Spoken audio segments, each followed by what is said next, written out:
Assalamu alaikum and welcome to the Mad Mamluks podcast. My name is Sim. Along with me are my co-hosts, Sheikh Amir Saeed Al-Alama, right? No, Alama. The Alama? Just Amir Alama. Saeed. We have Mahin Islam, the host of Sultans and Sneakers. Sultans and Sneakers or Sultans in Sneakers? Sultans and Sneakers. In Sneakers. Whatever makes you happy. No, and Sneakers. I'm just joking. Yeah. And we got, mashallah, Cyrus the Virus McGoldrick. Cyrus the Virus. You know, Virus. You know what that is a reference to, right? Cyrus the Virus? No. Hepatitis B? No, Con Air. Oh, Con Air, Con remember? Air, yeah, with Nicolas Cage. Mashallah. Yeah, another movie I haven't seen. Mashallah. So, Cyrus, how you doing, man? Good, good. Alhamdulillah. Thanks for having me. Cyrus is much known for a lot of his activism and his work with CAIR over the years. More recently, he's launched a channel on YouTube called The Outpost, right? The Outpost, yeah. Outpost. And it's kind of like a really cool thing that him and Raja, who else is involved in that? It's us, a couple other brothers, Kifal Abed, Ramzi Issa, some brothers from New York, New Jersey area. Just a small project. When I saw it, it's like more related to like current events, almost like an AJ plus for Muslims. Would that be accurate? It's fair. That's fair. They certainly captured that style. The short videos. Our first project now, and inshallah we can expand to others. But anyway, we'll doing short videos. Yeah. We'll get to that later. But okay. Yeah. Sure. Just tell us a little bit about where you are right now in terms of your location. You're in Turkey, right? Yeah. Sure. Okay. So I live in Istanbul, Turkey. Yeah. Previously, New York. I've been here with my family for over 4 years now. I came here for education, did a master's degree, and now a PhD at Ibn Khaldun University. Mashallah, what did you do your master's in? So this Ibn Khaldun University, it's social sciences. It's an Islamic university, but social research, social sciences mostly. I'm in an institute called the Alliance of Civilizations Institute, really. But the project is what's called civilization studies, like Ilm al-Madani, and so, in the line of Ibn Khaldun, trying to get some sense of, our society, how societies work, how civilizations, if that's a word that we like, how they rise and fall, how we thrive, kind of get a sense of, our position now in the world and in time. So my master's, I focused more on the situation of really the legal situation, of Muslims living in America in particular, in the West generally, but in America in particular. Now in my PhD, I'm focusing more on kind of a history of Muslim ideas about that situation, about that same situation. And so, especially focusing on the idea of outlawry. We could talk about that more later. If you Wait, outlawry? The idea of being, legally outlawed, being the exception to the law in a deep way, drawing on, some other political philosophers, but I think making the case based on legal precedents. And then now for the PhD, thinking more about how Muslims themselves in different chapters and different times have embraced that outlawry, have understood it, and then, tried to do their own thing, accepted, the position that we have, but resisted. Now, Cyrus, your name is very, very different. Before you Different, go, yeah, it's memorable for better and worse. It's a cool name. So yeah. I mean, when I Googled you, it said you're Iranian and you're Iranian Irish. and Irish. Irish. Yeah. So obviously your American dad's born, but yeah. Your dad's a history fan. Cyrus the Great, right? Yeah. The great Persian emperor. Yeah, indeed. You got the name from there, and you got the white background. McGoldrick is the Irish. Yeah. Yeah. So sure. you're enjoying your privilege. and I try to. I try to make the most of it. But somehow you ended up in Turkey. I always advocate like a lot of white Muslims to be in America so that they can, help Muslims integrate and they can be like the conduit to the American society, but this guy ended up taking off. You were such a valuable commodity to us, bro. My philosophy, Cyrus, my philosophy with white, non-Muslim, or the European world is similar as to what Longshanks in Braveheart said when he was trying to figure out what to do with the Scots. He said, if you can't beat them, breed them out. So we should just marry white women and we should have a whole bunch of white kids because we just can't beat white people. So you're just completely working against the strategy by moving to Turkey. But I don't think anybody told him about this strategy. I think this is the first time he's hearing about it. So no, but Longshanks is Edward the First. It's a very popular strategy that he had. I'm saying nobody told Cyrus about this strategy. Does Cyrus know about it? I do appreciate the allusion to Braveheart. Yeah. But yeah, we'd have to unpack that a little bit. There's some details there that we should discuss. I think, in relation to America, I've had such a mixed experience, because even, half Iranian, but like, I grew up like Iranian, and so, even like growing up in white towns, I didn't really feel white in those towns. I didn't really actually feel white until becoming Muslim, until practicing Islam and being around like brown people. I thought I was brown until, meeting South Asian people, and they were like, "Oh no, we're brown, you're white." And so, we can't swim, and Ireland. You can swim. Yeah. So, I go to Ireland, and everyone's very welcoming. Yeah, you're Irish, welcome home, whatever. I go to Iran, they're very welcoming. Like, yes, you're Iranian, welcome. It's all good. But I'm still also very American. When I'm in America, I guess partly it depends on how I dress, but I certainly don't feel like a white American when I land in the airport. Those guys know me way too well now. And so, in certain circumstances, I do, whatever access we have to people, if it's white people, whatever cultural group, you can reach, absolutely we got to do our dawah. We start with our families, we start with, with whoever it is that we could reach. I do understand that project to normalize, Islam. I guess Dr. Omar talks about that a bit. He's got that famous pamphlet, on the subject. I think about what Abdul Hakim Murad does in England, with like, producing like an English Muslim culture. I get that for sure. But the idea of whiteness itself is a really complicated one, and is not, I don't think, exactly lines up with people of European descent only, like, whiteness as a concept is part of the problem, like the idea of, whiteness was developed as a concept in opposition to Muslims. Like that's like, it was defined by opposition to Muslims. And so, I think we have to learn the history, to really be able to combat it. And that combat, I don't know, that's part of the issue. That's part of the reason that I left, was having really deep questions about, what does it even mean to combat, combat whiteness, or America or the West, whatever it is. What are our goals? What's our strategy to get there? What are the ethics that we have along that path? That's all, what we're trying to focus on out here.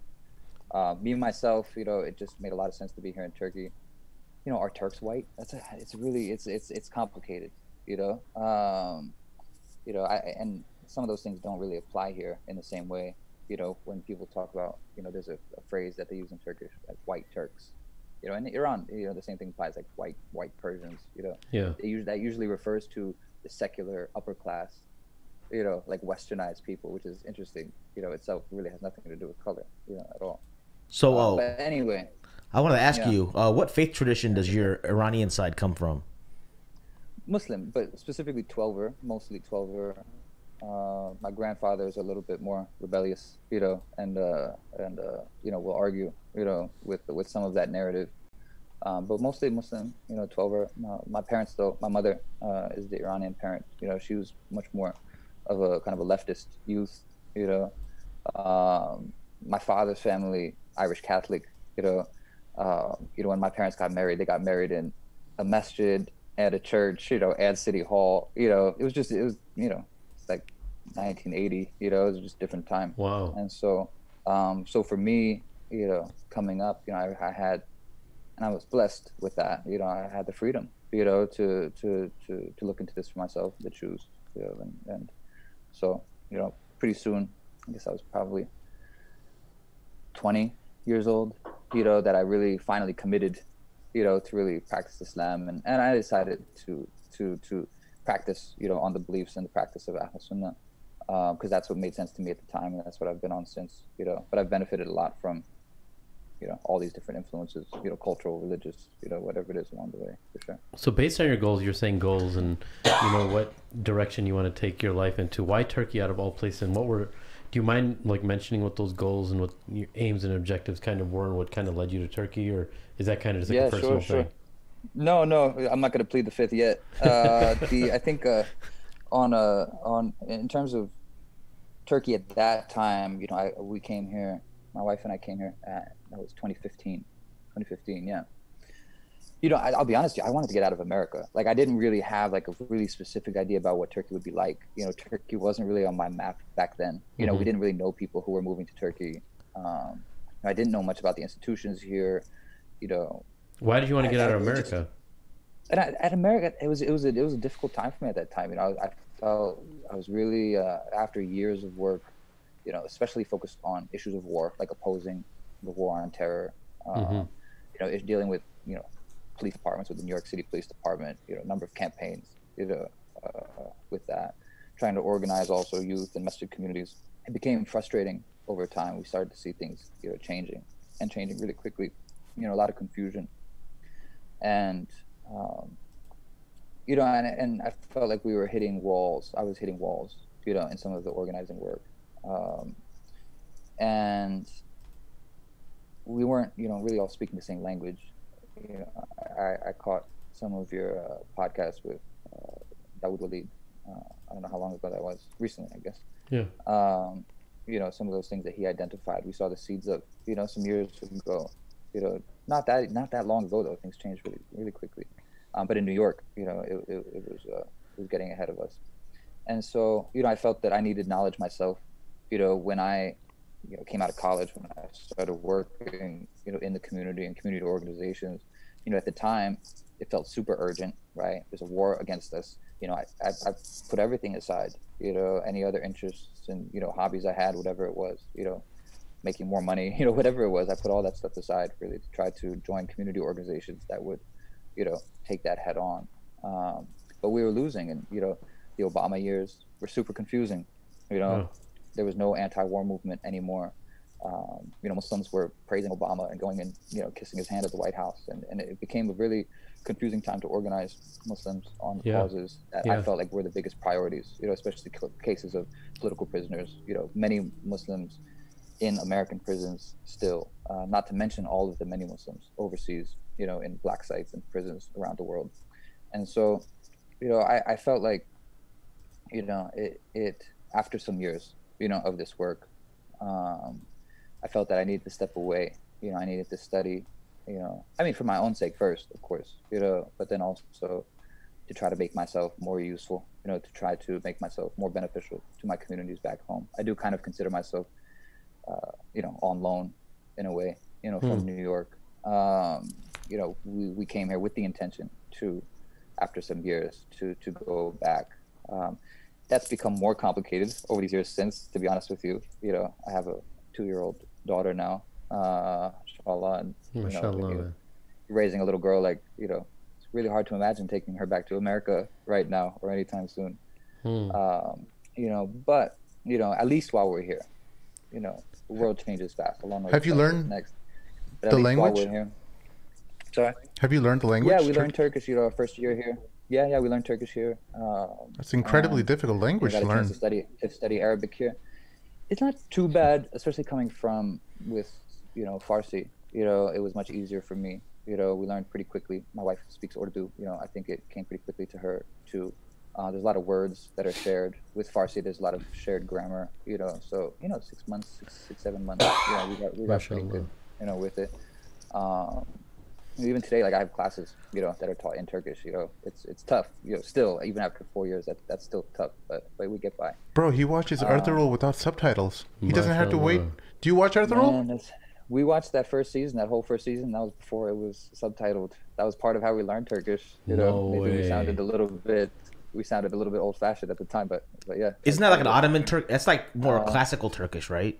I mean, I guess, they use some Arabic words to make it sound, kind of old-fashioned. Obviously, it needs to be understandable to, a modern Turk, and the language has changed a bit.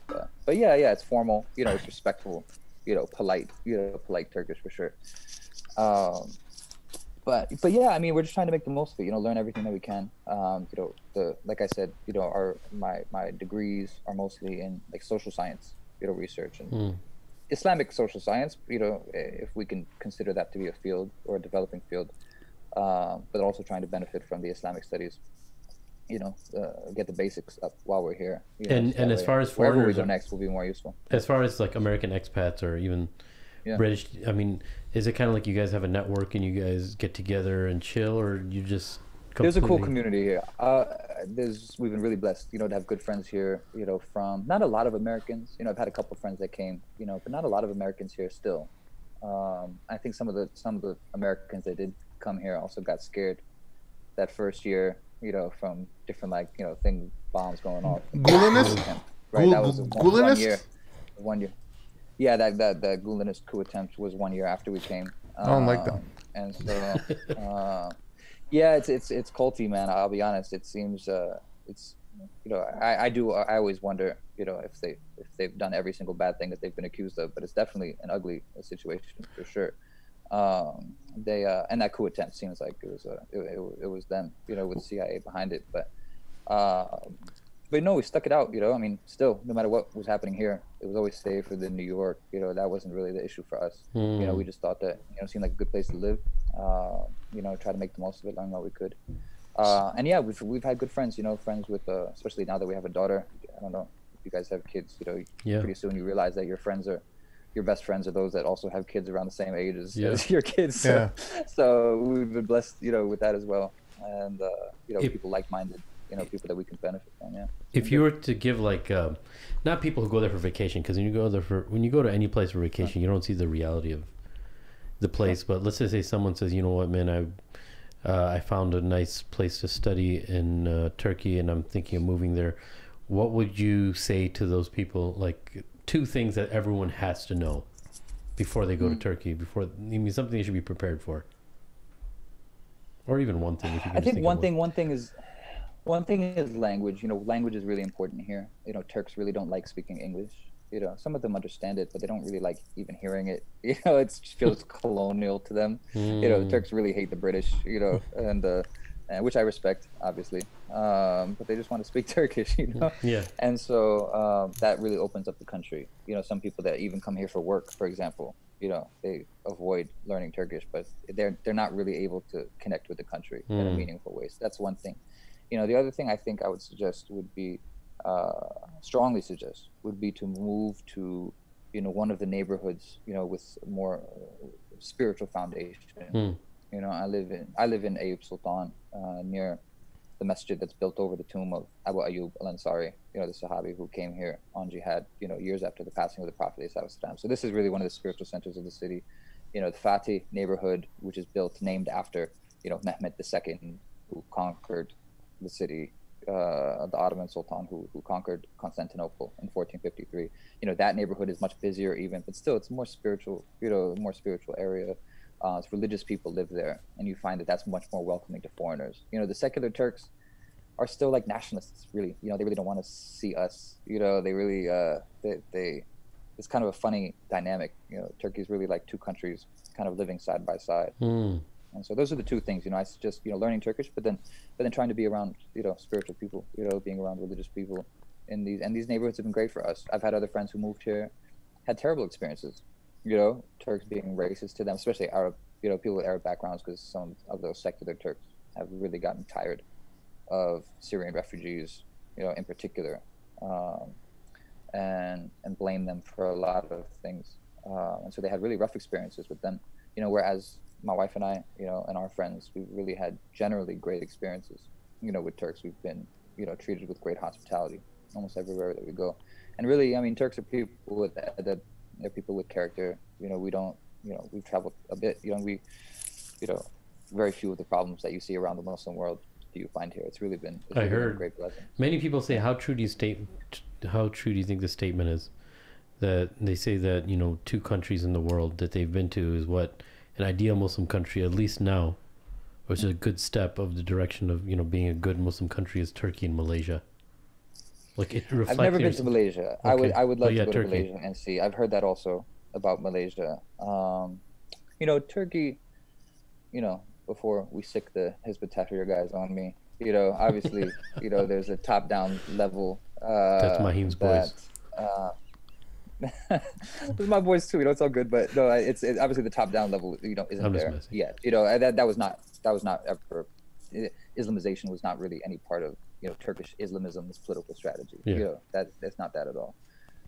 But in terms of, I think coming back to like the character of people, you know, the etiquettes, the adab, you know, of people, generally, you know, it's a beautiful thing, and I think that's part of what we're talking about, right? Like when we hear, you know, that that's a Muslim country, you know, we're talking about the respect that people have for each other, you know, people not cheating each other, you know, generally these are basic things that unfortunately, you know, are absent in a lot of the Muslim world for various reasons.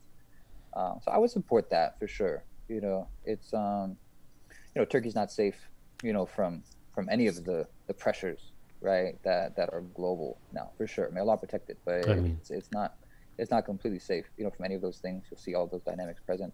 Security-wise, generally, security-wise, I mean, you know, but also culturally, right? No, but I'm saying just security. If somebody wants to take their family there, how would you?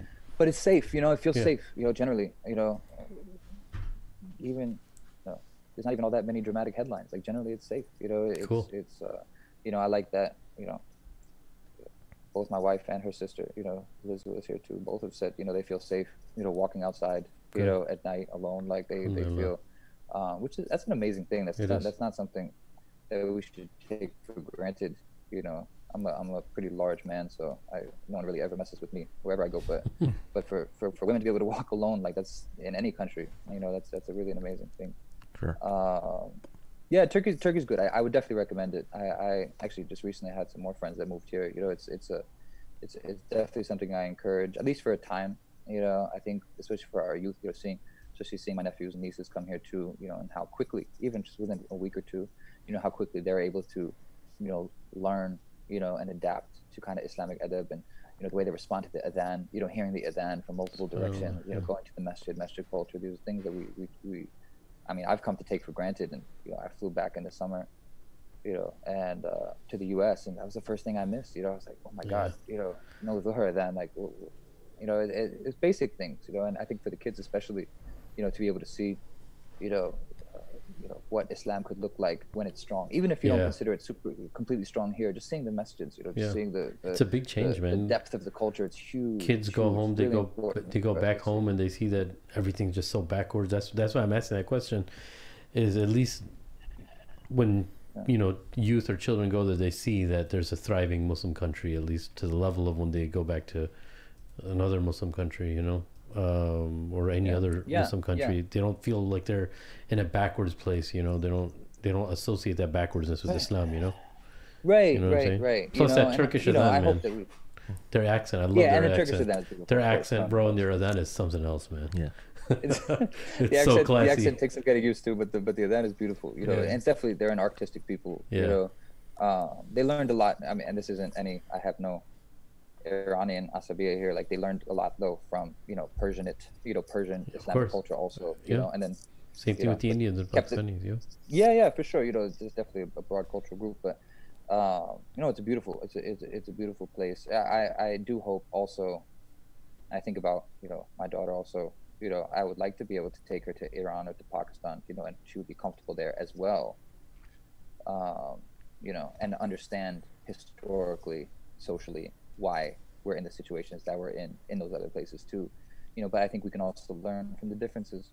You know, we can learn from, you know, what was Turkey able to do right, or what were the Turks, I should say, you know, what were the Turks able to do right, you know, that allowed them to survive a very strange 100 years. This has been a very strange century, you know. I mean, for the whole Muslim world, you know, being without Khilafah, but now right here in the center of it, you know, dealing with the Turkish Republic, like a secular, like almost fascist, you know, secular republic, but still now 90 some years later, to be a thriving Muslim country with a Muslim leader, where the Adhan is called in Arabic again, whereas prime ministers were being hanged for changing the law, and making the Adhan in Arabic. It's been That was in very the strange 30s. time. That was in the late 20s and 30s. Into the 50s and 60s. Like Was it really? Even I think in the year 2000, Muslim women still weren't allowed to wear hijab in college. I remember that. Yeah. So which is all part of why, like I told you in 2015, like Turkey wasn't really on my map. Like when I was thinking about getting out of the U.S. to study, I thought about Iran just because of, having family there. But I didn't really want to deal with, having to study the 12er, the Shi'i, thing specifically. I thought about Saudi, but I was too old, and, there's different dynamics there. We didn't really know where to go, and someone suggested Turkey, and, we thought, Bismillah, let's see what happens. Worst case, we can leave, if we have to, after some time. But it really ended up being good. Sure. Other than studying, though, what other opportunities are there? Like the other folks that you've seen move there from the West. Yeah. What kind of industry? What kind of jobs are transferable? Any opportunities at TRT? Yeah, TRT is one of the big ones. A lot of friends came and worked for TRT World in particular, which is an English language operation. They have the media side, they have the online side, they have another kind of a humanitarian type wing to that operation. So some friends came from the U.S. A number of friends came from the U.S. and worked for them. Yeah. Have worked and are working for them still. Otherwise, we have friends living here just teaching English. Like, you can live pretty well. Honestly, just teaching English. Even I have friends working part-time. And paying their bills and then studying the rest of the time. Oh, this is now he's sparked my interest. We've talked to some of the people at TRT, and it was like they're all like American English speaking, like as if they grew up in America and they just went to work in Turkey. Yeah. Brother Cyrus, was this your plan, your plot to do this moving to Turkey dawah? Because it's working, bro. I'm telling you, I'm trying to get all the right people here. It's working. Because I'm actually curious now. How much would a person who lives basically almost middle class or above middle class a little bit, that middle class area in the United States, how much money would they need kind of like monthly to run a family of 5 or 6 in humble living?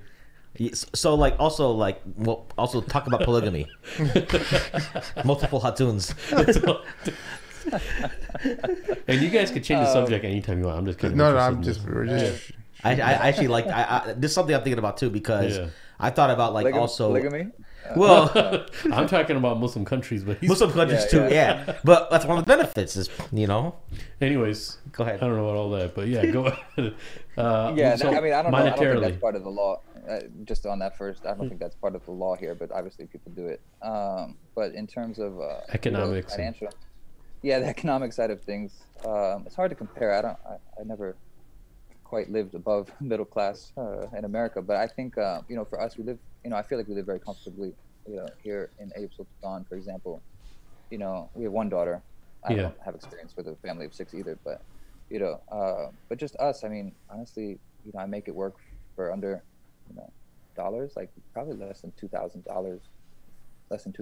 And that's rent, and that's $1,500. Yeah, and that's rent. That's food. All the bills. That's and we're not starving. We can eat out. It's not really a stretch. That's to have help also. To be able to have a nanny come and help out at home too. Things like that. So if somebody goes there with $3,000 a month, I feel middle class. I feel middle class now, but in a way I never did in New York. So if somebody goes there with $3,000 American dollars, they're good. I'm sorry? If somebody goes there with $3,000 American dollars a month, they're good. I think you could live well on that. I think you can. And obviously there's some neighborhoods where people are paying crazy rent, for no reason. But those are the neighborhoods that I'm suggesting that you don't live in anyway. I think if you live in Fatih and Ayub, or even some of the other towns, like some of the other areas, on the side of the as long as there's no cockroaches and mice, Sim will be fine. Yeah. I've avoided them too. Thank God, man. I've avoided them too. Those cockroaches in the Middle East, I don't know about Turkey, man. Those things are so ginormous, bro. They're like, they're carrying suitcases with them. Obviously, suitcases. Bugs will survive the apocalypse, but there's so many cats in Istanbul. I literally have never seen one mouse. I have literally never seen one mouse inside or outside in the streets of Istanbul. Like, these cats run this town. There's no pests, man. So it's if that's a selling point for you. I don't know. You know what the selling point is like? Yeah. How are my allergies hold up? That's You don't have to worry about I've been that. sick for like 3 months on allergies, so it's Really? like this that bad? this Midwest stuff is killing me. Yeah, a lot of it has to do with stomach health too. My though. only complaint recently is I do feel like the air pollution is getting to me a little bit. Like New York, New York is also bad too. But you know, the smoke, like the car smoke, is Yeah. you know, I do feel like I smell like it. But otherwise, you know, generally, you know. What about? Do you ever get any it does feel escapes? like Do you ever healthy get a place. And chance? we eat healthier. What's that? Yeah, food there I heard is a lot healthier. Yeah. Generally, do you get a chance to go to like other villages just as an escape and just get fresh air and clear skies and all that stuff, and then come back?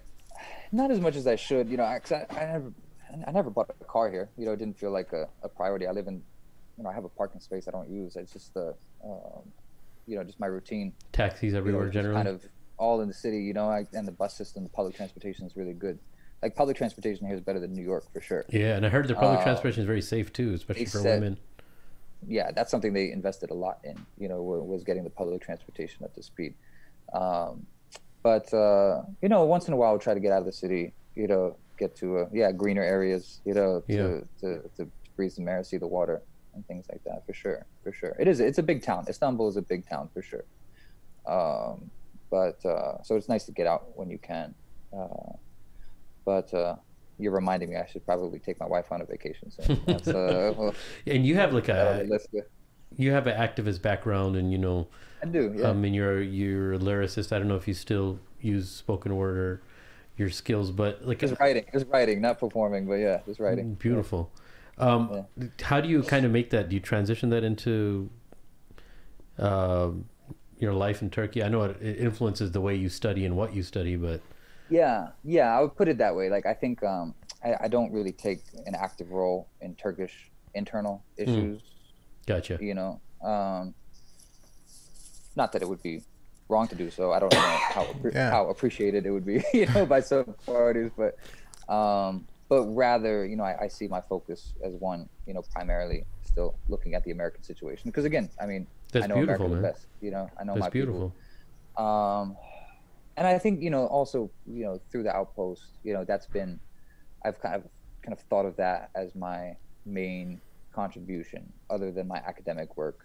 You know, to be honest with you, I don't love following the news.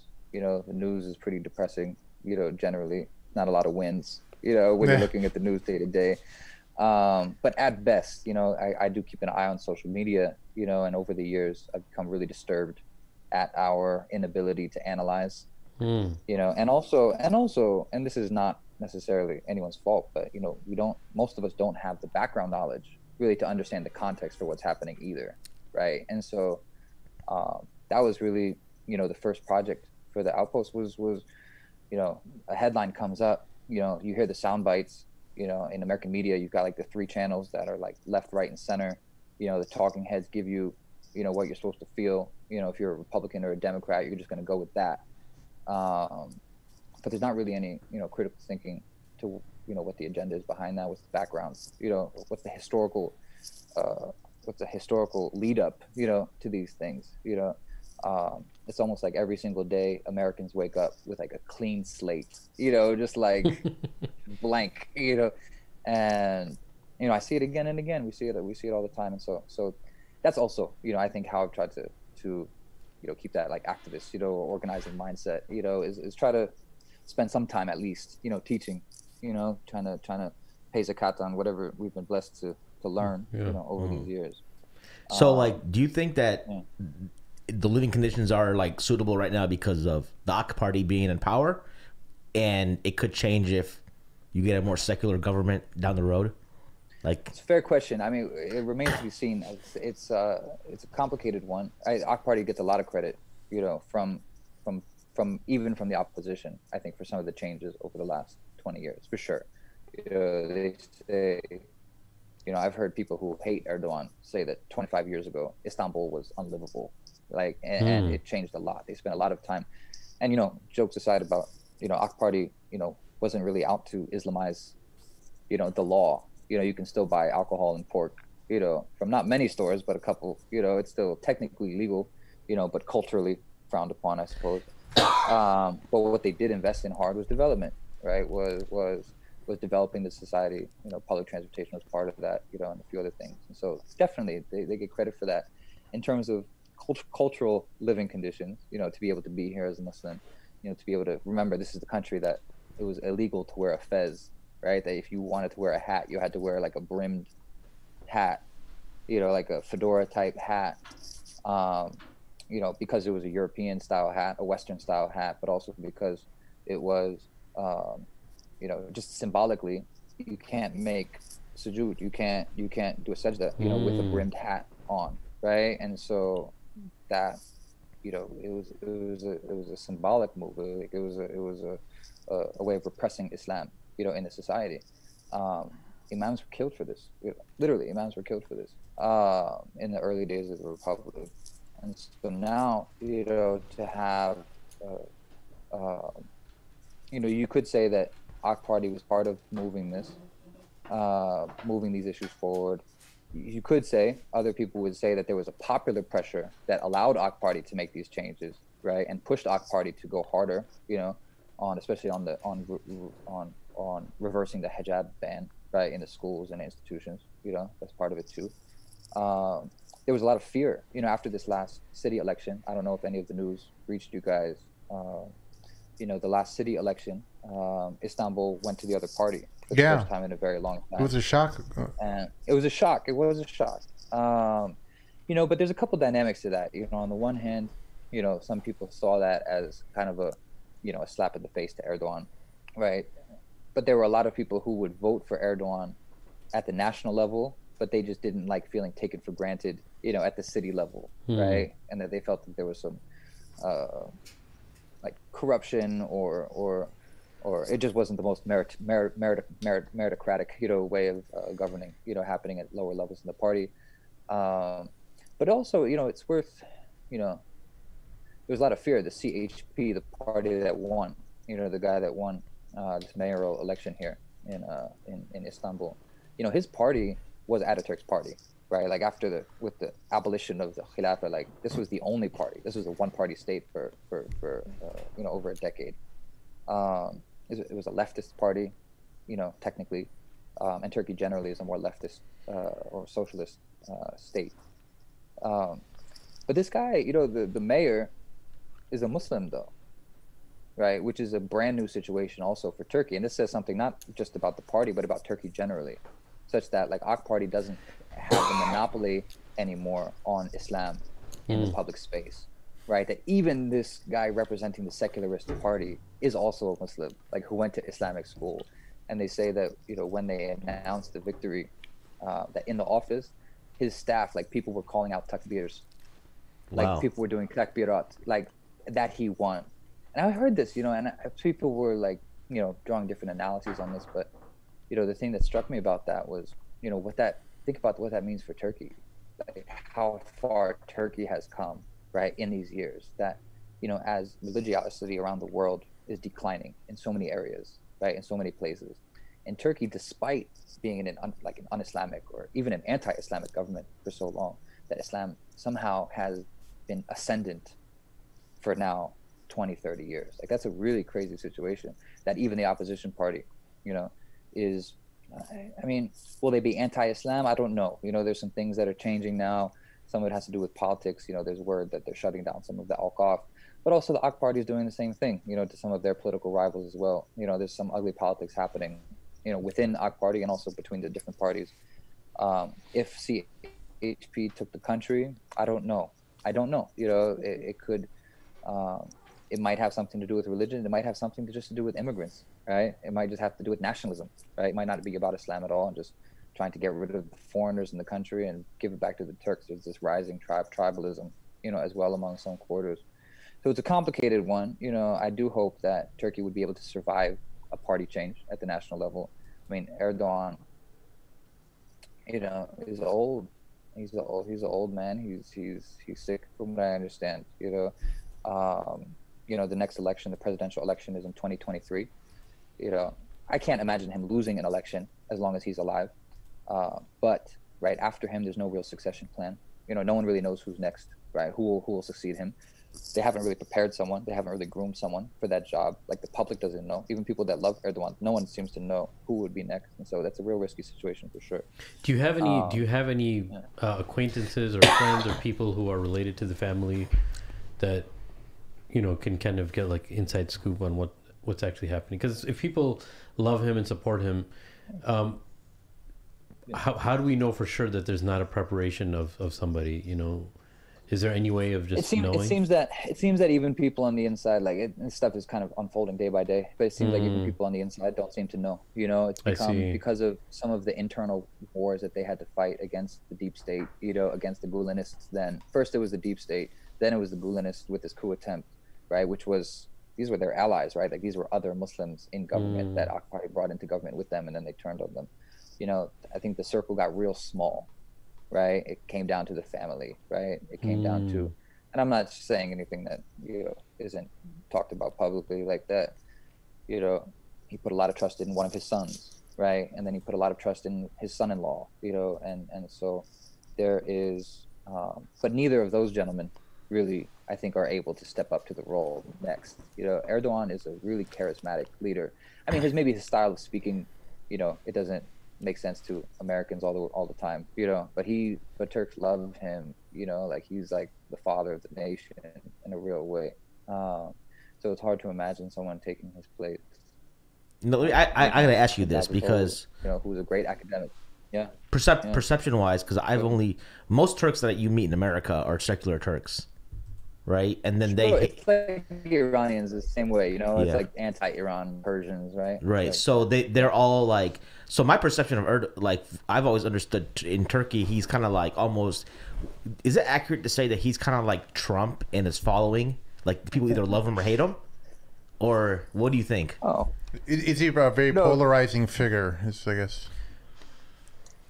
Yeah, maybe a bit, but I think. I think he's just uncomfortable that you put him in the same sentence as Trump. It's not a terrible analogy though. In fact, before Trump's election, there were Turks, they were like pro-Erdogan Turks who thought that they would like Trump because of similarities in style, right? And also keep in mind that Erdogan, right, that AK Party, I should say, AK Party in Turkey is a religious conservative party, right? The opposition is the left. Right, so like you got to flip the whole way of thinking about this for sure. Like it's the heart of the country that votes AK Party. The cities, the liberal cities, right, are the ones who would vote for the other parties. And so the fact that they were able to keep Istanbul for so long, right, is a testament to changing dynamics in Istanbul. But yeah, like I guess they would be more like the Republican Party. And Erdogan, he's not as offensive as Trump by any means. Like Trump is pretty dumb, behind the computer, or at least acts like it. I don't think Trump is actually that stupid. When you when you watch old interviews with Trump, like he was actually a pretty coherent guy. I think he learned over the years that to speak to the average American, you have to speak like an idiot, and he's done that very well. It's very well said. I agree. But I think there were a lot of Turks that I think expected that they would like Trump. They thought that Erdogan and Trump would get along. There was a period that they didn't. Now it seems like they are, which is something kind of an interesting development. In the last couple months, that they seem to have come to see eye to eye. But yeah, he's polarizing. I think Erdogan, especially at the beginning, after so many decades, of being such a secularist society, when Erdogan came up, when the AK Party came up, like there were a lot of those secularist Turks, right, that thought that Erdogan was going to be like a Khomeini type figure, right? They were like, oh no, we're going to lose the country to the crazy Muslims. Like, these are secular Turks that were talking this way, right? They were really terrified of this, right? They were shocked that his wife wears hijab. Like they were shocked by this. Like still, she's insulted for this by secular Turkish, outlets. Like his wife wears hijab. Like, this is crazy. What an embarrassment to our country. That she goes out dressed like this, because this is these are generations that are molded by the Ataturk, of course, the Kemalist, philosophy. That I think religious dimension isn't quite present with Trump. Obviously, I know you have these like evangelicals who think that he's the second coming of Christ or whatever, but but they're like intellectually irrelevant, really, to anything related to the truth. There are other Republicans who might play that role more, right? Who play the more religious conservative. Like that's not Trump's thing. But it's interesting, to have someone like Erdogan like reciting Quran, right? Publicly. But losing that election was, I don't want. I mean that was. I think it's important that we help the listeners know that when people lose that election in Istanbul, that's indicative of losing the overall AK Party's control over the country. So that even Erdogan himself has admitted that whoever controls Istanbul controls the country. So and also keep in mind that Istanbul, I think, represents something like 70% of the Turkish economy, right? So that level of control, partly it's cultural, but partly it's also economic, right? Like it is a heavyweight. Like Istanbul is the only city, really, in Turkey. The population doesn't necessarily represent that, but economically it is. So it's the fight for Istanbul. So that's what it comes that's also down to. hurting their wallet. Losing Istanbul hurts AK Party's wallet. But I think it's also true still, that Erdogan's approval is probably higher than AK Party's generally, right? You're going to have a lot of Turks, I think, who still trust him, even though they don't trust the party necessarily. So, which, requires some analysis. He mentioned something interesting about Erdogan and Trump kind of building a new relationship. Like, what's? Can you make sense of that? I think it's because, at least from my own reading of the news, was Trump made some blunders related to Turkey and giving him the green light in doing whatever Erdogan wants in Syria. And I think Erdogan being a little bit more understanding towards Trump's mistakes when he gave him the green light to do whatever he wants. I think that made Trump really happy with Erdogan, and I think he's working to not harm Turkey's economy as the United States has in the past. So they might be happy with each other in that sense. So as far as Syria comes in, how does that play a role? Because right now, more recently, the Turks were trying to capture their territory from the YPG or the PKK, I don't remember, in Syria. So Trump mistakenly gave Erdogan a green light to do whatever he wants, I think. And you can jump in if for you like want. 2 months Cyrus. ago. Yeah, I remember that, like 2 months ago. Yeah. Right. And I think he made a mistake in doing that, and then he kind of called Erdogan and said, "Hey, hang on, don't do everything. Don't Wait, you can't do everything." But and I think Trump's if just to look at Trump alone first. I mean, Erdogan's motives are generally to protect the country. Like I think Erdogan is actually more understandable. Like he's easier to read, perhaps, right? I mean, before he came in, people thought that he was going to be actually much easier on the Kurds, and there was certainly there was a granting of Kurds more civil rights in the context of the country, which perhaps undermined some of the cause of resistance. But then Erdogan also like reopened the war with them too. So that's a complicated one. No question, they consider the PKK to be a terrorist organization. So technically, the U.S. and the PKK is the Peshmerga, right? no, yeah. PKK is the Peshmerga. Yeah. And so, and then the YPG is the Syrian counterpart, right, to this organization. So Erdogan, he sees these guys across the border, getting their weapons up, right? He's not going to be pleased with that, and he's already been stressed, right, that the Syrian, chaos, right, is going to allow, that type of strengthening. In fact, I mean,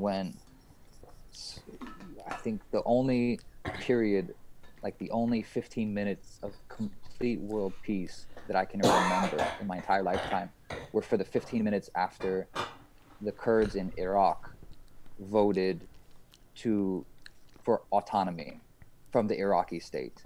Remember? This was maybe two years ago. And then literally every country in the world joined together, held hands, and said, no, like that's not happening. Like you had, Turkey and Iran, who were both on opposite sides of the Syrian battlefield, with Syria, the Syrian, with the Assad regime itself, literally all of them agreed, like, no, screw that. Like that is not happening. Right. And that, I think, also changed the dynamics of the Syrian war itself, right? Where Turkey now backed off of its goals to remove Assad himself, right? Like that was essentially what Turkey was saying publicly, was that we want Assad out. After the Kurds became to Turkey, Kurds felt like a bigger threat, right, So to the Turkish state. so it's all than because Assad did. of the strengthening and to basically mitigate I think that's a big part Kurds. of it. That's all it comes down now to, Trump, limiting Kurds. But Trump is like a whole different. And the Trump's a strength whole of the different Kurds. monster, right? Yeah. I think so. I think so. I mean, does Turkey want to like carve out land from the Syrian state for themselves? I don't know. I mean, they kind of have. Will that last? Who knows? It's an ugly situation in general. Like, what's the future of the Syrian state? Will it be a state? Or like a meaningful, singular state? After all of this, after the dust clears, like I don't know. All these borders seem to mean less and less, right? Yeah. But with Trump, like Trump's a much more, he's an interesting one because anytime that it seems, just as I've watched over the last few years, every time that he speaks publicly, seemingly from his own heart, he speaks in a way which is non-interventionist, right? Or at least would only intervene for a financial gain, right? Like generally, he doesn't seem to really believe in cultural imperialism, like American imperialism, for its own sake, right? It's always like, we're defending these Saudis and they're not paying us enough money, right? And then he says that, and then Saudi money comes in, an investment, or they buy the weapons, whatever it is. He's like, why do we have all these troops in this country? Like, we're wasting our lives and our money, on this. Like, we're not benefiting from this, right? He'll say something like this, right, which will sound, kind of non-interventionist, isolationist, right? And I remember, in the election, like in that 2016, in the run-up to that presidential election, there was I think it was a New York Times op-ed, either op-ed or editorial, I forget who wrote the article, suggesting that Trump did not represent the interests of the American people because Americans, a majority of Americans, supported the war effort, like American intervention in the Muslim world, basically. They were saying this is the one issue that Americans agree on, right? That we should be an empire, essentially. And Trump is speaking in a way that is against this, right? And so they felt that Clinton would be the more unifying candidate, right? And that Trump was not this. I was fascinated by this. I was really disturbed by this at the time. This stuck with me, obviously until now. Trump seems, he seems to say things like this, and then as soon as he says something like this, his advisors or Pentagon spokespeople, like the military people, and his own staff immediately come out to the press conference, right, or the following press conference, or leak to the press and say, okay, he said this, but he didn't really mean it, or okay, he said this, but we're not going to change our policy, so radically in this situation. And this happened with the Syria case too, where basically he said after this conversation with Erdogan, he said, why do we really have troops there anyway? What did he say? It was classic. What did he say about the Kurds? He's like, they weren't with us in Normandy. I remember that. That was wonderful. That was a gold. It was a gold of a soundbite, But basically, he's like, these aren't like our blood brothers here. Like, this is not, Blood Brothers podcast. Yeah, this is not a. Oh yeah, that's you guys too, right? What's up to the brother Dilly? Yeah. No, he's making the case that this is not a permanent. None of these moves are a permanent part of American strategy. Yeah. Right, and or at least he doesn't see the vision for that. The Pentagon people have had their own vision for these things for now 20 years. Right, the military has basically been allowed to run wild, for a very long time. And so, I think this represents also the limits on Trump's ideas. Right, even if he did believe them, and it's hard to tell really genuinely what Trump actually believes, if he believes in anything at all. But it seems like these types of ideas are not really well appreciated in Washington, where so much money and power is generated from just that type of chess game, right? And I think that's why, all that stuff had to be renegotiated after he says to Erdogan in a call, like live, right? He's just like, okay, yeah, sure, go ahead, right? And then, 5 days of a media firestorm, right, where both Republicans and Democrats are angry at Trump for not keeping their troops in a war zone that Congress has never declared war in, right? The like Democrats attacking Trump from the right, basically, like really crazy situation when we think about it too. But this is also the effect of the Obama years. And then he had to go. Yeah, he had to come back. I think they had to make some negotiations. You know, this will be the first time that I've suggested this publicly. But I do wonder. I have to admit, I wonder at the timing of that debacle being immediately followed by the killing of Baghdadi. Of who? Of the Daesh leader. Oh, of the okay, yeah. leader of ISIS. What was his name? Baghdadi. Oh, Baghdadi. I thought you said Baba Ali. No. I think Baba Ali is alive and well. I thought the interference. There was some interference or something. Why would he? Baba Ali's not the leader of ISIS. Let's go. Yeah, Now we're gonna have Baba Ali getting interrogated at the airports. I'm so confused. No. I should give him a heads up. He seems harmless. No, I do wonder, what deals had to be made, for everyone to be happy, for everyone to be able to keep their, for the peace to be kept, right? Because nothing comes without a price. But yeah, man. I don't know. This is just strictly speculation. This is not like deep analytical work here. But it's chess. These guys are playing chess. There's a lot of money on the line. There's that level at which we think of politics as like, the sum of people's voices, and, we vote for this candidate or that candidate. And, oh, we're mad about this policy, so we write a petition. That's not really where decisions are being made. This is big money on the line. These are militaries, state militaries, and global interests. Globalist, multinational corporations who are moving pieces on this chessboard. For sure. Now, Cyrus, I know I don't like to call you like.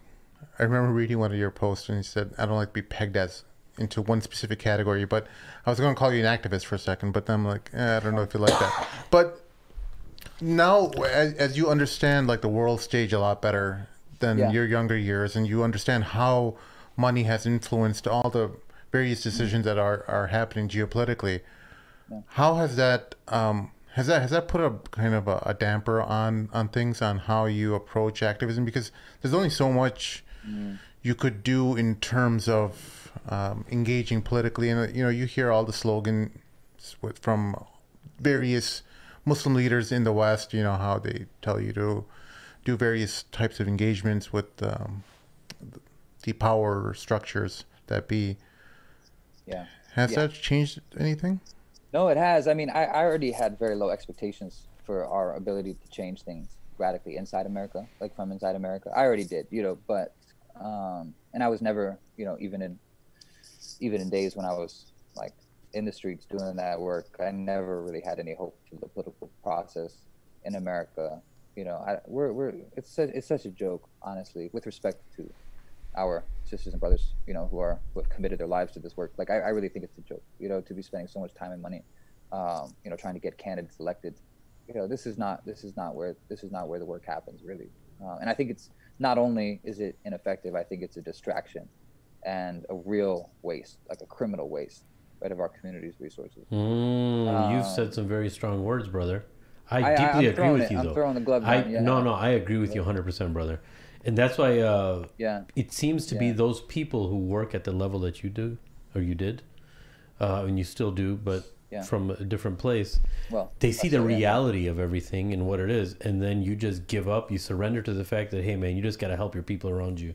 That's all it comes down to. You just got to lift the bar of the people around you. It's going to come down to these communities. Yep. It's going to come down to these small communities. Like, honestly, America, the social fabrics of these societies that we live in, these things are going to unravel by themselves, with or without us. They're already unraveling, yeah. I mean, I remember there's a great, and it's unraveling, like we see it happening in front of us.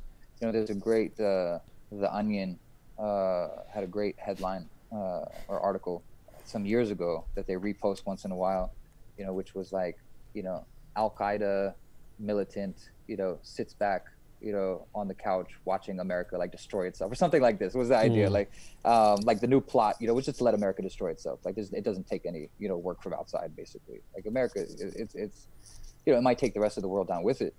I don't imagine, another, country or formation, defeating and outlasting America. I think we're looking at the end times. But I think no matter what it is, our work has to be focused on community, on our family, our tribe, our local communities. Yeah. Maybe at the city level, if we live in a city that works like that, sure. But I think we need to be preparing ourselves, to be self-sufficient as much as possible. I think it's that same concept. Sorry to cut you off, man. Yeah. I think that same concept. If you talk to somebody who's been homeless for a long time, or somebody who works with the homeless, or somebody who's been living in poverty, they see the world completely different, man. Somebody who lives in the hood. Yeah, it strips away a lot of these. Yep. I've met a brother who lived in the hood, and he used to come to the suburbs sometimes for Jummah, and used to hear all these political khutbahs of, oh my God, everyone's out to get us. He's like, man, what the heck are you guys afraid of? Nothing's going to happen to you guys, man. Relax. You guys are so thinking about the wrong thing. Sure.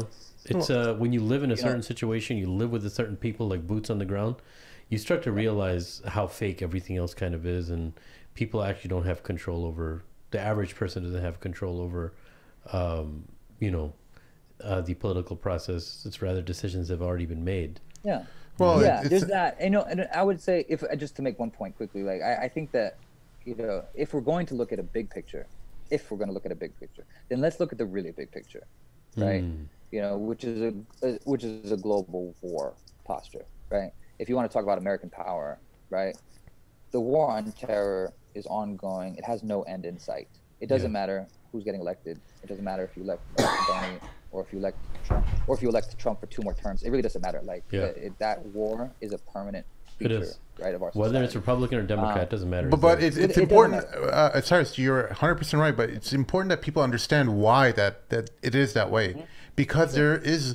The world economy is dependent on war, in continuous war, in that majority of these industries that are, whether they're American, European, Russian, they have entire weapons industries that are dependent on a cycle of conflict, so that people, various actors within the political arenas are continuously buying weapons. They're not interested in world peace. War is a truth that the American government has understood. War, power, money, these are things that are essential truths that are going to propel or be foundations of their economies. And it's something that is kind of a basis. And basic Americans, also benefit from this too, right? Yes. There are American privileges, material privileges, right? That I'll say, benefit from in the American society. And this is very much built on violence against the rest of the world.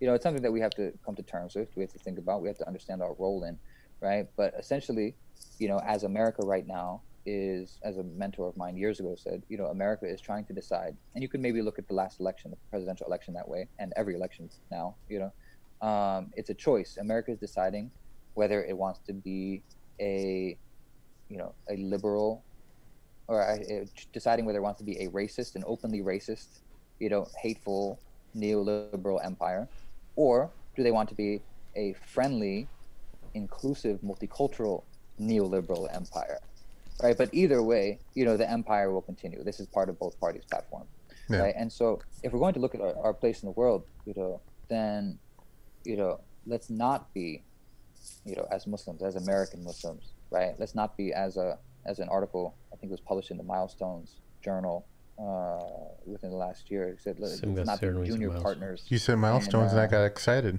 I know. I know you got excited. I thought you got scared. No, I get excited. The illusion is there, for sure. That was intentional, I'm sure. Let's not be junior partners, right, in this imperial project, right? Let's rethink, how we move as Muslims in the world. And when we're, getting involved in, electioneering, it's horrible to see. That's not to say that, one candidate or another doesn't have real impact. I also have, mentors who talk about, the real impact that, one president may have over another. Sure. Okay. I get that, but generally, anything that reinforces the strength of these concepts in our minds, I think is a dangerous one. I don't want my daughter to think of herself as an American. I want her to be comfortable anywhere in the world. I want her culturally, linguistically to be able to deal with anyone in the world. Fine. But to think of herself as an American, as like a national, as a member of this, nation state tribe, that's ridiculous to me. I think really we need to to free ourselves from these concepts. We still, obviously move among the people. We try to be of service, right? But it doesn't come from, like some love of the homeland or anything. No, we're just that's how we move. If people need food, we feed them. If people need clothes, we clothe them. We provide shelter, we provide healthcare. And I think that's what, if we're going to stay in America, right? If, we choose to stay in America, then that's how we should move. The fact that we're spending money on getting a Democrat Party imperialist, elected instead of a Republican Party imperialist, right? That we're spending that money when there's people starving to death, like, it's really, I think we're going to be asked about that. Allah knows best. I think that our work, if we were to prioritize, it would be, if we're going to, okay, I'll even take one more, I'll make one more concession, right? If we're going to do national politics at all, right, in America, then the priorities have to be at least minimizing harm, right? At least, right? This Islamophobia stuff, we're mad because this politician says something mean, or this politician insulted me, like, this is a joke to me when there's literally people in cages and being killed, right? Muslims, sisters and brothers who are literally in prison and being killed. Like that, I would much rather a racist, hateful American president who promises to drop less bombs, right, than the nice, friendly, smiling president, right? Okay, fine. I'll even throw a vote. I haven't voted in years, but I'll throw in a vote for you, right? If you promise to do less violence, right, to people inside and outside the country, right? That's what I would prioritize in politics. But otherwise, none of you will get my vote. None of you will get $1 from me. Our work has to be local. We have to take care of people. Not for the sake of dawah either. Not for the sake of like That's a great point. And taking the pictures and like, great point. Oh, look at what nice Muslims we are. We're handing out water bottles. No, like, we do this because this is, we're feeding you not for thanks, but for the face of Allah. That's all we want. So, well, the strategy, at least from the American Muslim leadership, is that we have to get our people in the various power structures and political structures throughout the United States. And the problem is that you're getting in candidates who don't necessarily really practice Islam properly. And I don't know if you heard about this politician from, what's her name? Let me see. Movida Johnson Harrell. She was the first hijabi. Pennsylvania. Yeah. So it says the headline is fur coats, resorts, vacations, and a Porsche. Lawmaker resigns after allegedly taking $500,000 from her charity. And she is someone who was first heralded as a hijabi lawmaker who got elected. First Muslim in the state, right? First Muslim in the state legislature or something. Yeah. So I'm sure they'll. I think they're going to fight that out at the court. Allah knows best. But there's a lot of cases like that, right? Where we get really excited about representation, right? Because someone identifies with the same identity as us, right? And that's one of the great strategies of imperialism itself, right? And they've done this since the colonial days, right? Once we get tired of an actual colonial ruler, right, that they appoint, right, then they'll give us a native elite, right, like a local elite to rule over us, right, but still servicing interests, right? And I think this is really that's deep, brother. You just said something real it's deep. The same thing in America. Let's go there. Like it's when I see a hijabi or a bearded whoever running for office, right? They're volunteering. They're signing up, to be the finger on the trigger, right, of the American Imperial Army. Like, and what that does is, this is the same reason that the American State Department, right, sends cultural tours around the world with like Muslim rappers and whatever. And the point of that, they used to do the same thing with black jazz artists, right, in the 50s and 60s. The point is propaganda, right? The point is to tell the brown and black people of the world that, see, look how good we are to our minorities, right? And we're not anti-Islam, right? America's not anti-Islam. Look, we have a Muslim congressperson, right, or 2 or 3, right, Muslim congress people, right? Clearly, we don't have a problem with Islam. Like, if you come to America, in fact, you might even have the chance to become such a thing, right? What we're doing is fighting terrorists, right? And your own leaders are the problem, or your own, local radicals are the problem, right? And this is the same thing that's now being taught to young Muslim kids. They're getting so excited because they see, a Muslim on TV, right, who is being praised, right, by great financial institutions and political institutions. And in the meantime, the ideas, even the idea of what Islam is, right, is being perverted by these people too. That's a whole other dimension to this too. I mean, the political ramifications of that are part of it, right? And I think that alone, right, should give us pause. Even if it was an Orthodox Muslim, right, someone who's really on point with their Aqidah and Ibadah, like, I think that would still be a problem, you know. But also, it's not a coincidence that these people are also, you know, really putting out really horrible, you know, positions on Islam itself and teaching Islam in a way, which, if this is our main influence on our kids, then American Islam is, you know, we're looking at the end, you know, within a decade or two. You know, that's an apocalyptic way of talking about it. This is just to give a sense of the stakes. Wait, how do you mean? But Islam is defined. Islam is defined, you know, by Allah and His Messenger, and it's not defined by, you know, who your parents are, what your name is, or even exclusively what you wear. You know, and you know, the more that Islam becomes a, you know, just another identity, right, to get out the vote, right, is going to set us up for another big failure. Yeah, and I think that's what you mean by the end, right? Because Islam is now in the process of becoming the cultural identity marker for this minority of people that call themselves Muslims. Is that what you mean by the end, basically? Yeah, it could be. You know, I was shocked. I remember back in, it would have been maybe like 2011 or 12. I was probably giving a talk in New York. I remember a young man came to me after the talk and said, you know, I'm a Muslim, my parents are Muslim, you know, but can I be a secular Muslim?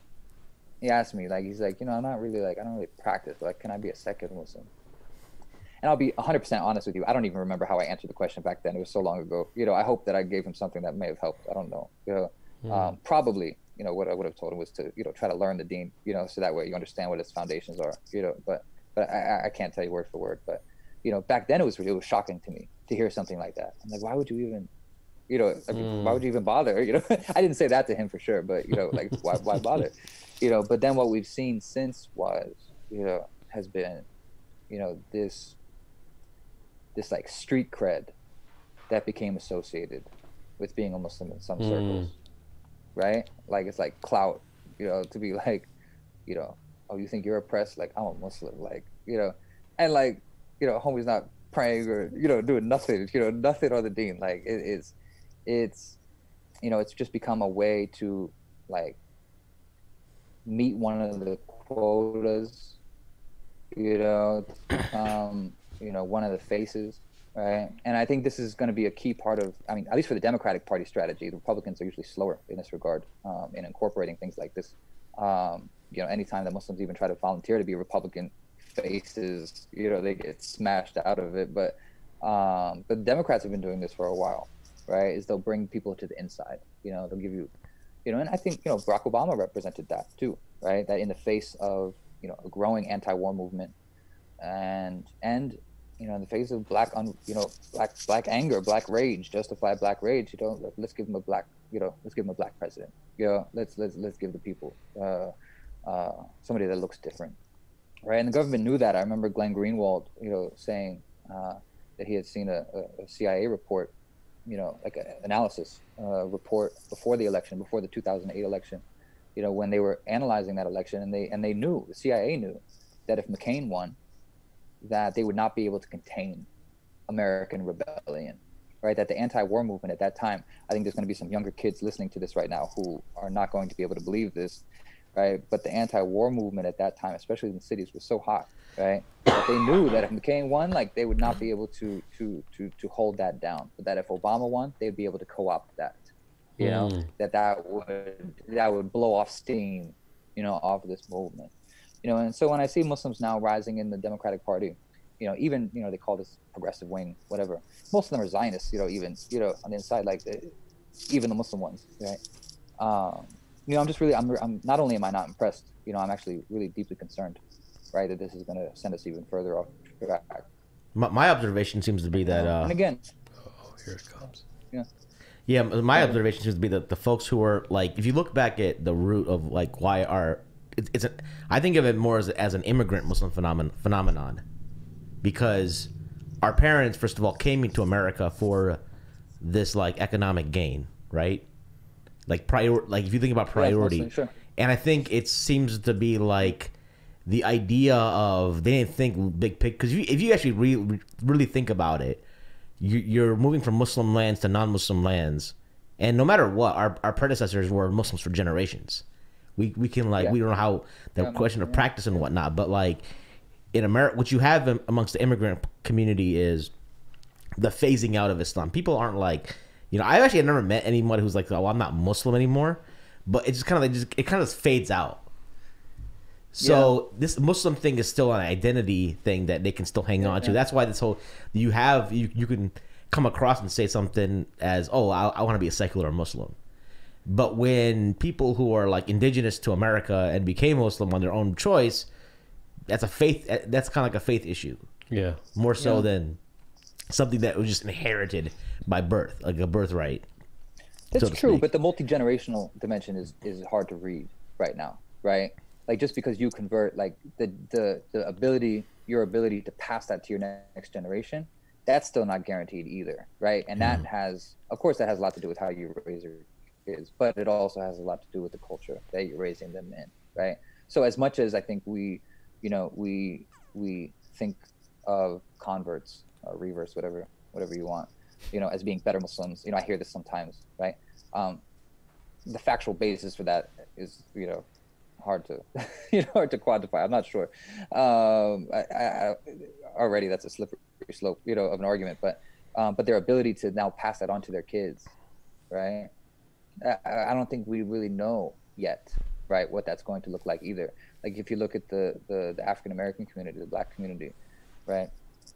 Their Islam, maybe if you looked at, from the 60s, right through the 90s, even into 2000s, maybe it seemed more militant, like in a good way, maybe it seemed more radical, like in a good way, oppositional perhaps, right, to American power. The war on them has resulted in, most of their leaders, their more radical leaders, being killed, imprisoned, right, exiled, right, to this day, right? And I wonder, are they able to develop their own youth? Like those who are left, are they able to develop their own youth, right, to carry that banner forward? I don't know.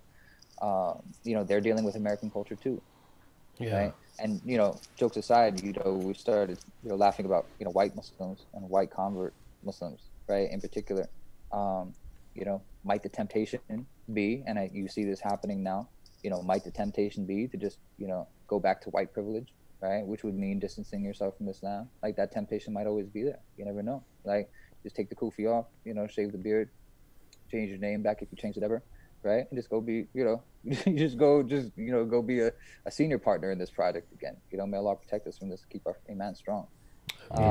It's a really challenging time, right? In a way, and part of the challenge of studying it, right, and understanding it, right, is that it seems kind of unprecedented. Obviously, some scholars are trying to draw the parallels where they can. Sheikh Muhammad Sharif, right, who was one of those, kind of students of Malcolm, second generation students of Malcolm, right, who, carried that banner forward, right? He's, exiled essentially from America. He lives in Mali, I think now. Wait, Muhammad Sharif, a Maghreb guy? No, not that guy at all. No. Why did he go to exile? No, definitely so not. harmless. All he's talking about is nice things. Right, quite harmless. Yeah. No, Muhammad Sharif. He's out in Mali. He's African American. Disappointed. He was in Pittsburgh. He's from Pittsburgh originally, right? I'm Muhammad Sharif from Mali. Okay. Pittsburgh, exactly. Gone past that. No, Pittsburgh. Yeah. Finish. He's talking about. But he wrote a book, this Decisive Solution, right, where he was trying to draw the analogy with the experience of Muslims who were left in Spain after the conquest, the Christian conquest of the Iberian Peninsula, right? And even just looking at it from a fiqh perspective, like from a jurisprudential perspective, like, what did the scholars of that time tell them to do? They said, get out of there. Most of the like the West African, North African scholars were like, get out of there while you can, right? Because you're going to lose your Islam because of the cultural power, of being a minority, right? He suggests, and I'm not, this is beyond my training. He suggests that there was an ijma, on the subject back then. And what happened was, sure enough, they basically went into hiding, right? And generation by generation, their Islam is lost, right? Maybe they just began by pretending to not be Muslims. and then it really just got That's lost, where it gets right? really And scary and it's just- slippery, man. it That's gets where scary, man. You know, obviously in America, you know, we don't literally, you know, have the law kicking Yeah. our doors down, right, and confiscating Qur'ans and things like that. You know, the oppression of Islam or the war against Islam in America takes a different form, yeah. right? It's cultural power is so strong that you don't always need boots on the neck, you know. Yeah. Honestly, we oppress ourselves. But anyway, things that are worth thinking about. Obviously, you know, especially changes when you have kids. You Oh know, yeah. Maybe you feel strong yourself, you know, but you know, we come from a different generation, man. Like these Yeah. kids coming up today, you know, it's a whole different world for them, you know, and we just have to do the best that we can. And Man, you know, like I said, you know, my intention was to go back. I was going to finish one degree, and we were going to go back to the States. Then we had a baby daughter, and I'm like, really, though? Like, are we really going to, Wow. you know, take her Wow, back in that mess subhanallah. right now? Like, I don't know, you know. But we'll see, you know. We'll see. The world changes fast. It's amazing how children could be your pathway to just thinking about things differently. That's why It is. Yeah. everything we're discussing right now, what it comes down to is, you know, the wisdom of Ibrahim alayhi salam is he wasn't concerned about his child and his wife. He was thinking, how can this world be different all the way till the end of time?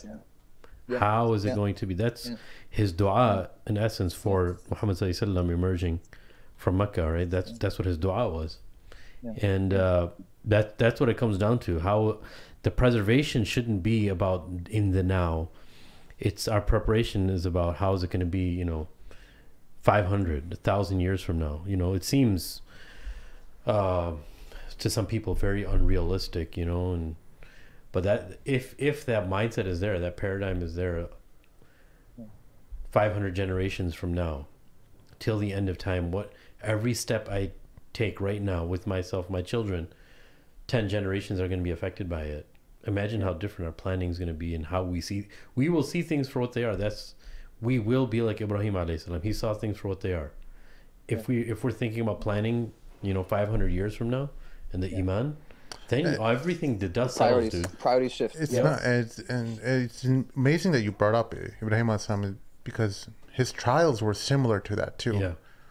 Like, you know, we know with Ismail and the sacrifice and being thrown or jumping into the fire. Yeah. That kind of mentality to take on the future.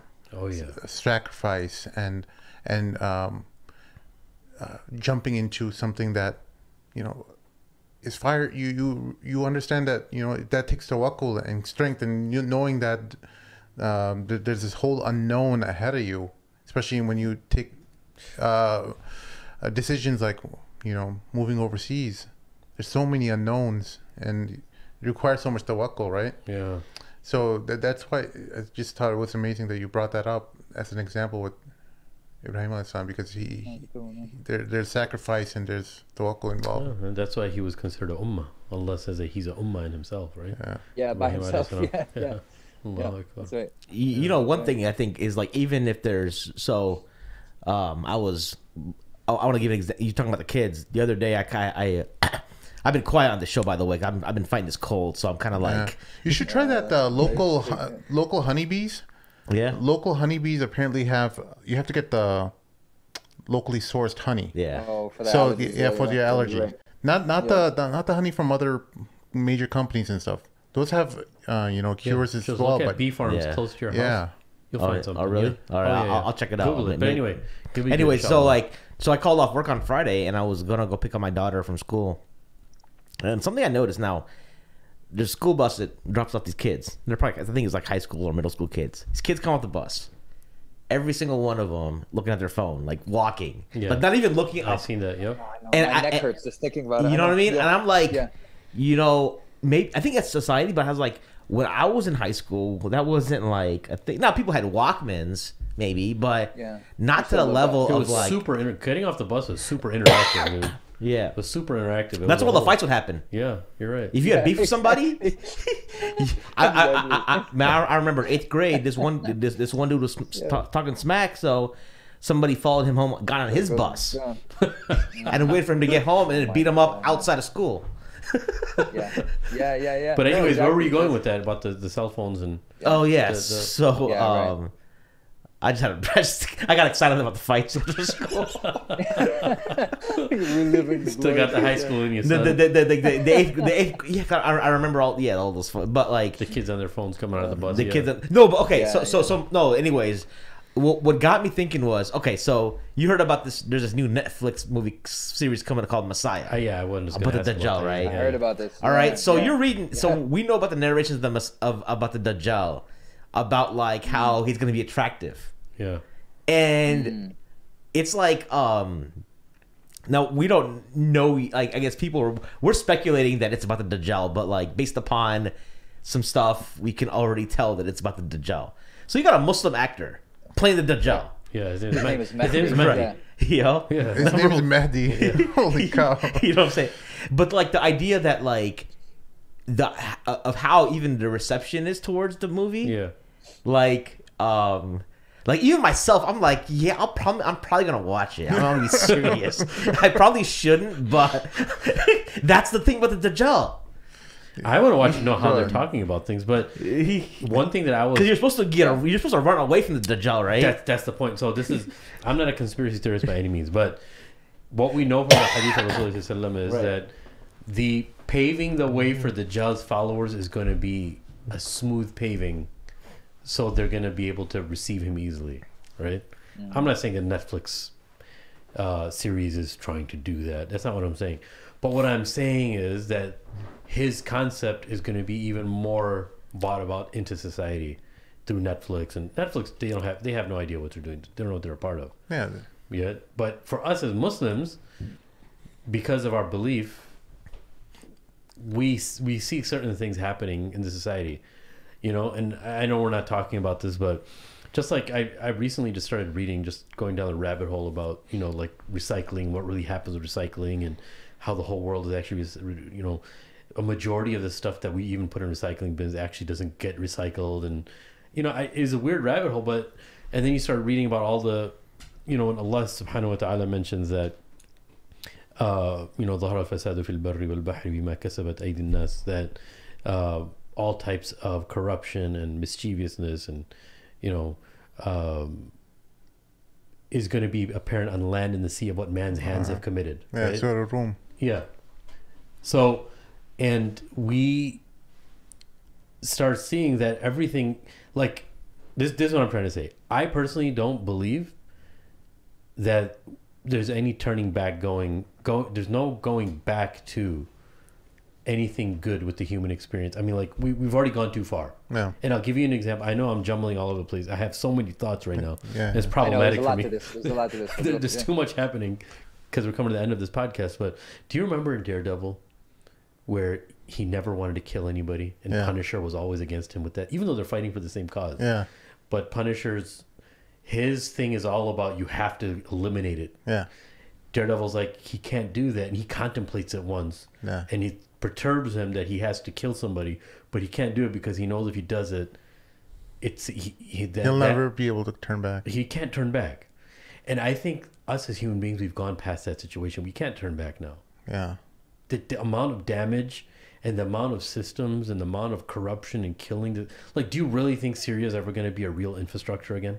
Yeah, inshallah one day. But Inshallah one day. But I'm saying in our near future, we're talking about solving. we're in too deep, is what you're We're saying. in way too deep for solving. And the machine is out of control, and everything way is out of just control. just going to. People are like world peace. Like we're talking about international world powers in agreement that warfare is the most profitable gain for this select group of people. Yeah. And that's what keeps our luxuries alive. Yeah, it's insane. It is insane. Like, how are we going to come back from that?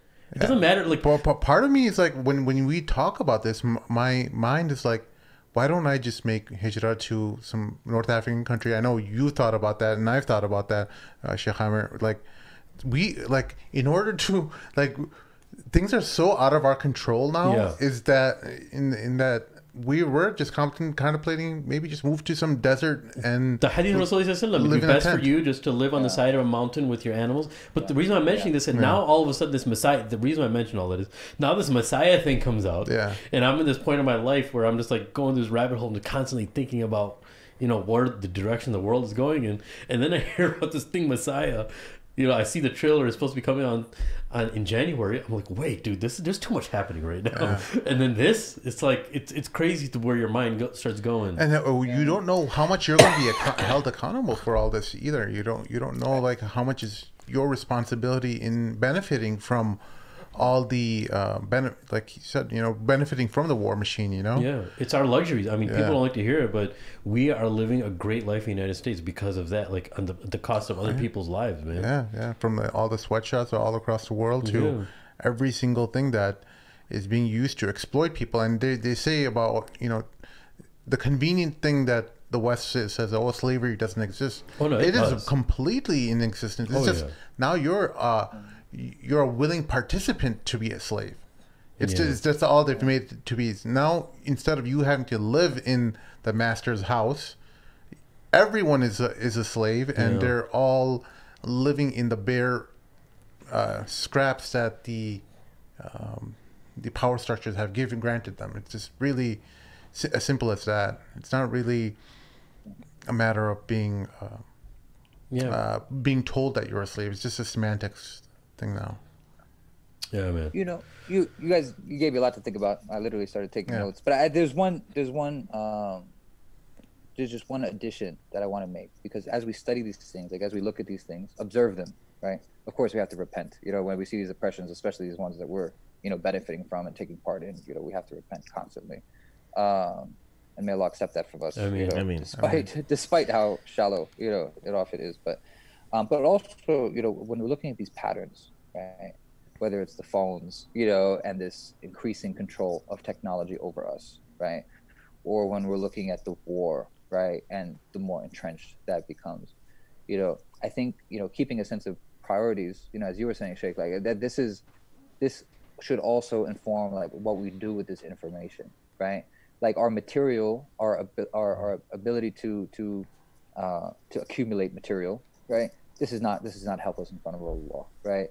Our ability to win every war, right, does not necessarily do much for us in front of Allah, right? It's the effort that we put in, right? The intention that we set, and the effort that we put in to do the best that we can. But even as we're looking generations ahead, and we absolutely should be looking, generations ahead. Allah knows if we have that time. Allah knows. Like things seem to be changing very fast. It's hard to say. But as far as possible, it's Islam, right? It's Iman, right? The best thing that we can do, right? The thing that we'll be asked about, and the things that our children and their children and their children will be asked about, is their Iman, right? Is their Islam, right? And their practice. And so the best that we could do to preserve those things, right, the better. And so when I look at, for example, even war, like even my perspective on war, has really changed. Even before I was practicing Islam, I was against war, but that was because of some, more like primordial sense of justice and, things like this. But a lot of people who have nothing to do with Islam, understand war to be wrong, violence to be, something to be avoided, right? But especially now when we look at the war on terror, it's not just about, to us, it's not a chessboard, right? Part of the war on terror, right, is literally oppressing Islam itself, right? It's oppressing its leaders, it's killing the people who are, the best able to defend it, right? It's destroying our societies, it's undermining us in every sense possible, right? This becomes the basis. It's not about the land. I don't really, of course, in our classical fiqh, those categories are important, right? About, preserving the land and defending the land. I mean, I came up with Sheikh Abdullah Azam, and, defending the Muslim lands. Like, of course, these are important concepts. In the hearts of green birds. Yeah, like this is important. This is I understand its place, but even if we don't win those, right? It's about creating the spaces, carving out the spaces and defending the spaces, for our kids and their kids and their kids, right? To practice Islam, to live Islam fully, right? And to preserve our knowledge, traditions, right? To learn and to transmit, right? So that future generations have Islam. It's no accident, right, that all of the national governments and corporations that are involved in the war on terror are also involved in trying to change the deen itself, right? These are things that we should be concerned with. It's not just a physical and a military war on Islam, but it's also an intellectual war, on Islam. It's a spiritual and a cultural war, of course, on Islam, right? And the thing with the phones, this is increasing the ability, right, of technology to confuse what is real, right? Like when we have face-to-face interaction, whether it's good or bad, whether we're conversing or fist fighting, that's real. Bust. Right? And in that moment, right, we're able to decide, we're able to measure and sense true and false, right? We're able to use our rational minds, right, to interpret what we receive, but the more that our reality becomes virtual reality, the more that we sense through our technologies, right, the more that the phone and the world on the internet and in these social communities become what's real for us, right, at the expense of what's physically real, it becomes harder and harder for us, right, to tell truth from falsehood, right, to tell haq from batil, right? And this is the world that the Dajjal, will be able to will be able to come into, right? When I see that preview, I watched that preview, on Netflix, it looked kind of silly to me. This is how, I mean, some screenwriter probably found the Islam page on Wikipedia, right, and thought, ooh, this is a good plot twist, right? And Muslims were like, okay, we know that hadith, but this brown Jesus with Yemeni guys with AKs behind him, like, it's just like, this is fantasy, right? But these people are confused about their own spirituality. They know that something's coming, right? They know that the end is coming. They know that this is unsustainable, right? And they're confused, they're scared, they know that Muslims are the only ones with deen left, right? I think they might have some idea that when Isa alayhi salam comes, like, if they even believe that he's coming, that he's going to be a Muslim, like, it's going to be a really confusing time. There's a lot of levels to this, that we're playing with here. But that's not even really what bothers me so much, that, we're giving up control over our own minds, basically, right? And so the point is, to all of this, is to stay free. Is to stay free. And I don't mean this in like some liberal way, to stay free, but to stay free to worship Allah, to not give up control of ourselves, right? To very powerful entities, right? Hijrah, is not, I don't think of Hijrah as escape, right? I think of Hijrah as tactical retreat, right? So to give us space and time, right, to reform, right, to develop ourselves, right, to build a next generation, to plant seeds, to dig roots, right, for a stronger future, right? But if they come for us, where we've made hijrah to, then we're going to defend ourselves, of course. There's a that the hadith about the end times, about going to the mountain, with the animals, that time may be coming, very soon. But even then, we still have to do the best that we can, to protect ourselves and our families and our people, and that time hasn't quite come yet. I know, the resources are running out. I know the oil is going to go, the fresh water is going to go, the apocalypse comes to different people at different times, perhaps in that way. The ecological apocalypse may be felt, by different people at different times. Obviously, there's going to be some gated communities, I'm sure, in the Northern Hemisphere until Allah rolls them up. But we just got to do the best that we can. So I'm never fatalistic. I really think that this is, I mean, of course we're fatalistic in the way that, we understand that this is in Allah's control. We know that the end is coming, right? We're not all the signs are on the wall. There's no affinity. All the signs are on there. Exactly. And honestly, this is a great time to be alive. Like, this is a really amazing time to be alive. To know what we know, to see what we see, to have some of the resources that we do have, and it's great to be born now and to be awake in a world, where we have the opportunity to really struggle, right, for truth. We can't afford to be complacent, right? It's a great opportunity. It's a great way to look at it, brother. To accept. Yeah, it's a great way to look at it. Jazakallah khairan, man. Jazakallah khairan, man. Great way to look at it. Dude. How often do you come back to the U.S.? Maybe once, twice a year. He's like, not after this podcast ever. Yeah, never again. I just gave them a whole lot of evidence on. No, but like over the last 4 years, is there anything? A couple times a year, maybe. Yeah. So, do you see changes does it feel different every time you come back? When I see my friends, that's obviously family and friends. There's more stability that way. I try to hear what they're dealing with. I think. But watching how communities have changed, how masjid communities have changed, but the questions that come from youth groups, have changed really quickly. These things have changed very, very fast. in 4 or 5 years, and in 10 years, even more. So, yeah, man, it's changing for sure. I mean, also like when I land in the airport, at JFK, like all those guys know me too. So, that's all the same. Like that hasn't really gotten worse. Actually, that's gotten better because they know me so well now. But when I get to the streets, yeah, it's a little different. New York is New York, but again, the situation of Muslims and the situation of Islam, right, in the minds of Muslims has changed a lot. That's probably what's changed the most in all these years, and that's what's the most disturbing to me. Got to make the best effort. So profound. Jazakallah khair for joining us, man. Thanks so much. It was really a pleasure. I really appreciate you guys. It's an important platform that you guys have. I'm glad you're doing it. I'm glad you're doing the Outpost as well, man. That's something keep sending your du'as, man. Keep sending your du'as. Definitely, bro, give us a follow. If we can help you out in anything, in any way, we're going to make sure to do that. I've been trying to share some of the episodes on our Twitter platform and stuff. So I appreciate that a lot. The handle, for those listening, it's the @@the_outpost. And on YouTube, we're just getting started. Try to YouTube, same thing. Outpost, I'm gonna make sure the links are in the description really below. On that social media thing. So our platform is your platform. So make sure to utilize that, Cyrus. Yeah, make sure you. Thank you guys. Always happy to join you guys, inshallah. Awesome. And then we'll look forward to the website for the Hijrah. And Amr and I will take it offline. Opening up Hijrah visa applications. Definitely. I definitely encourage you guys to come to Turkey also, to at least visit, check it out. Cyrus, tell everyone a little bit about your rings. I'm a huge ring guy. I don't know if you've ever seen my... I was actually so mad. I sat down, it was so late. I was getting tired. I forgot to actually put a ring on. But yeah, I do sell silver rings, beautiful handmade silver rings. Yeah. A friend of mine and his father actually make them by hand, here in Turkey. I don't know if you can see mine, things like this, beautiful. So you said you sell them? Just hit me up. Obviously, the Outpost has nothing to do with that. Just hit me up person. So you say you sell the rings? Yeah, I'll sell them for. So do you have like a website and stuff, or what?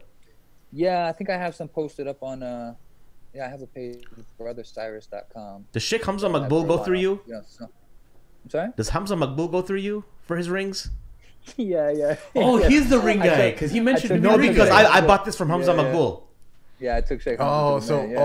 Maqbool probably. I took Sheikh Hamza directly to the plug though. Okay. So Sheikh Hamza, he comes back and he will sell.